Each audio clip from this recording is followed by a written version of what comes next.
Three types of Dhoni fans. Ruturaj கார்ட்டூன்ஸுக்கு கேவலமாக இருக்குது. ரஹானே சுத்த ஃபார்ம் அவுட் ஆகிட்டான். சிவம் சும்மா டக்கு போறியா. மொயின் அலி, மிட்சல் பெருசாக சொல்கிறதுக்கு எதுவும் இல்லைங்க. பவுலர்ஸ் எல்லா பயிலும் ரன்னை வாரி கொடுக்குறாங்க. 4 பால் பிடிச்சாலும் நம்ம தலை டோனி மட்டும்தான் உசுரை கொடுத்து வளராப்புல. மிச்சம் 10 பேர் வேஸ்ட்டு. மும்பையில் அம்பானி காசு கொடுத்து 5 கப்பு வாங்கிட்டான். பெங்களூரு பொங்கலுக்கு போயிச்சிருக்கு. கோலிக்கு ஸ்ட்ரைக் ரேட் சரியில்லை. ராஜஸ்தானில் சஞ்சு சாம்சன், டெல்லியில் ரிஷப் பண்ட், எல்லாருக்கும் குருவே நம்ம தலை தான். கல்கத்தா கம்பீர் வயிற்றுச்சல் பிடிச்சவன். தலை 6ஆல் தான் நம்ம வேர்ல்டு கப் ஜெயிச்சோம்னு இன்னைக்கு வரைக்கும் ஒத்துக்க மாட்டேங்கிறான். ஹைதராபாத் கிளாஸ் அண்ட் ஹிட்டை விட தலைக்கு தான் ஸ்ட்ரைக் ரேட் அதிகம். IPL cup, T20 cup, 50 over cup, test championship cup, Asia cup, ஐரோப்பா கப்பு, அண்டார்டிகா கப்பு எல்லாம் வாங்கி கொடுத்துருக்காரு.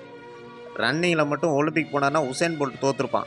42 வயசில் கூட நாட்டுக்காக விளையாடுறாரு. சுபாஷ் சந்திர போஸ் கூட இதை பண்ணலை. முட்டி பேர்ந்து கீழே வந்ததும் அதை பேண்டேட் போட்டு ஒட்டி வச்சுட்டு ஆடுறாரு. சாமி ஃபோட்டோவுக்கு பதிலாக தலை ஃபோட்டோ வச்சு தான் கும்பிட்றாரு.